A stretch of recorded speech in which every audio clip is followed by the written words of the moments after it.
नमस्कार प्रिय विद्यार्थियों, मैं उपस्थित हूँ एक और शानदार वीडियो के साथ। और यह जो वीडियो आज हम लेकर आए हैं ये हिंदी साहित्य के विद्यार्थियों के लिए बहुत उपयोगी सिद्ध होने वाला है।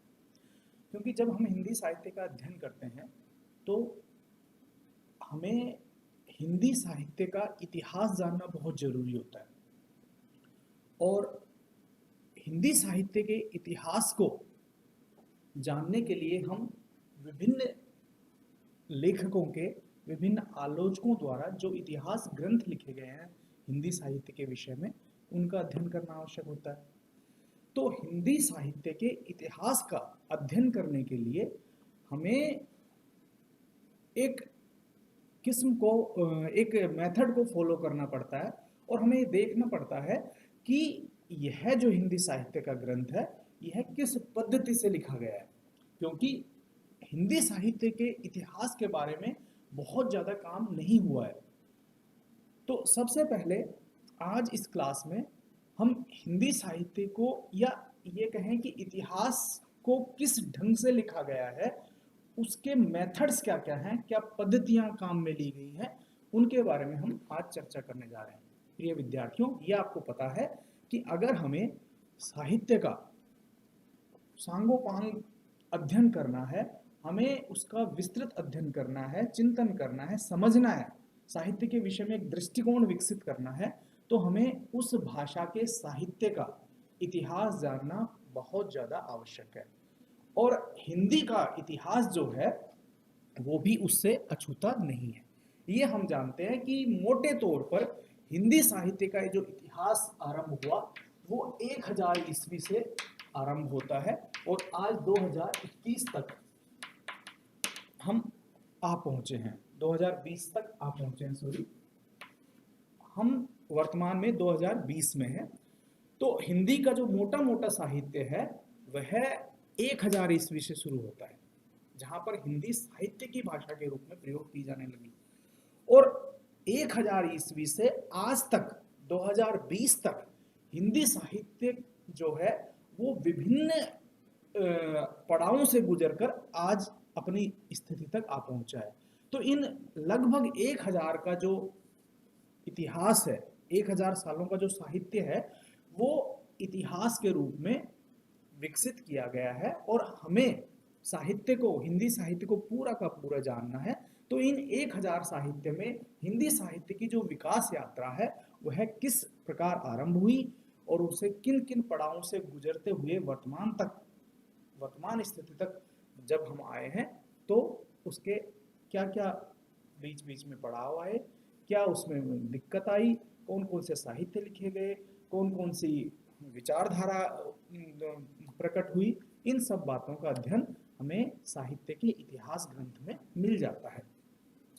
और साहित्य का इतिहास जो है वह किन पद्धतियों को मद्देनजर रखते हुए लिखा गया है, यह देखना बहुत ज़्यादा लाजमी हो जाता है। तो हिंदी साहित्य का जो इतिहास है वह लगभग जो साहित्य के ग्रंथ आज तक लिखे गए हैं उनमें मोटे तौर पर, बहुत मोटे तौर पर जिन विधियों का प्रयोग किया गया है, जिन पद्धतियों का प्रयोग किया गया है, वह 5 पद्धतियां आपके सामने हैं। सबसे पहली जो पद्धति है वो है वर्णानुक्रमी पद्धति। आप ध्यान दीजिए, यह जो क्लास है वह प्रथम वर्ष, बीए प्रथम वर्ष के विद्यार्थियों के लिए तो बहुत ज़्यादा इम्पोर्टेंट है।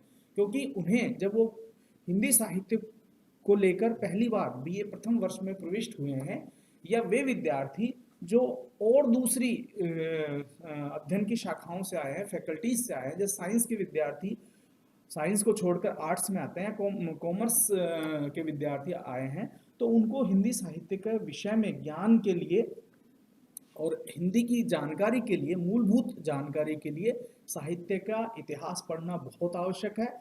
और हमें साहित्य के इतिहास पढ़ते समय हमें ये देखना जरूरी है कि यह साहित्य का ग्रंथ किस पद्धति से लिखा गया है। तो पहली जो साहित्य के इतिहास लेखन की पद्धति है वह है वर्णानुक्रमी पद्धति। दूसरे नंबर की आती है कालानुक्रमी पद्धति, तीसरी है वैज्ञानिक पद्धति, चौथी है विधेयवादी पद्धति और पांचवी है नारीवादी पद्धति।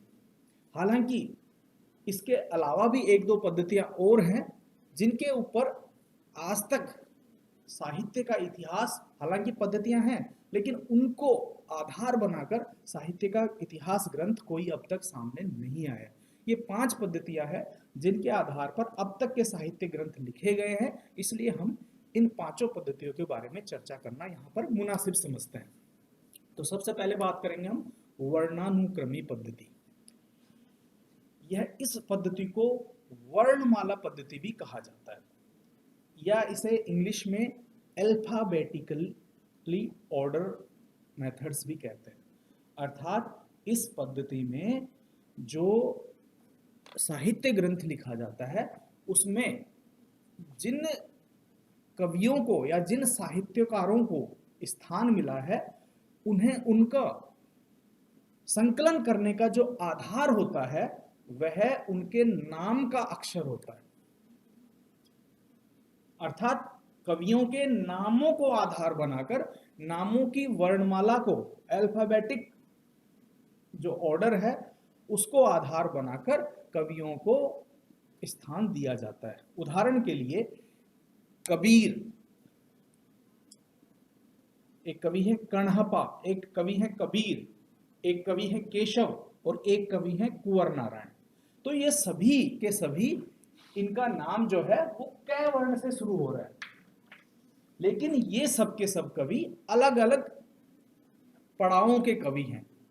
जहां कण्हपा आदिकाल के कवि हैं, कबीर भक्ति काल में आते हैं, केशव रीति काल में आते हैं और कुंवर नारायण जो है आधुनिक काल में आते हैं।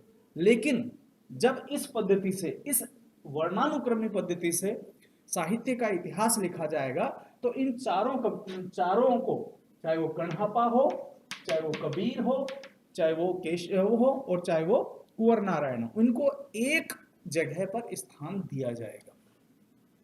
तो यह इस पद्धति की विशेषता है कि कवियों को उनके नाम क्रम के आधार पर उनको व्यवस्थित किया गया है। अब यह जो पद्धति है प्रारंभिक पद्धति थी और इसका जो प्रयोग था वो हिंदी साहित्य के इतिहास का प्रथम प्रयास करने वाले फ्रेंच जो विद्वान थे जिनका नाम था गारसे दे तासी। ये वे विद्वान थे जिन्होंने फ्रेंच में अपना साहित्य का इतिहास का ग्रंथ प्रस्तुत किया। उन्होंने इस मेथड का प्रयोग किया। अब ये जो मेथड है ये बहुत ज्यादा असंगत है।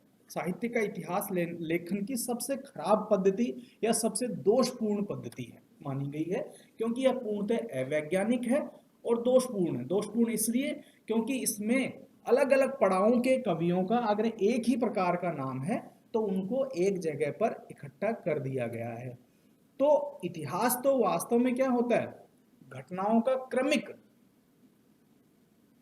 क्रमिक वर्णन होता है ताकि हम तिथि क्रम के अनुसार उस कवि तक पहुंच सकें या उस विचारधारा को खोज सकें या उस साहित्य को खोज सकें।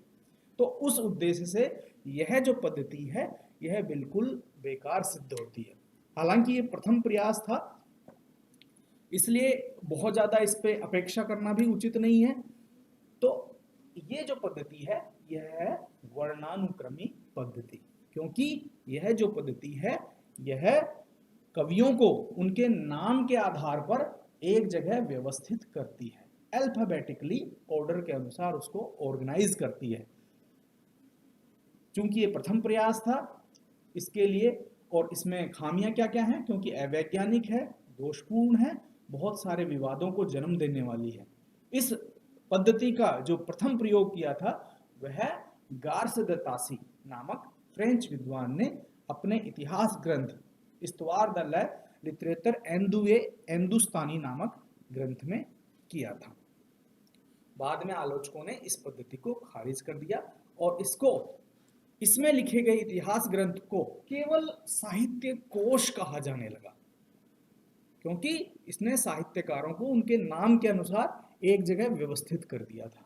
इसलिए इसमें लिखा गया ग्रंथ इतिहास न कहकर उसको क्या कहा जाने लगा, साहित्य कोश। तो यही इसकी यह सीमाएं हैं। अगली जो पद्धति है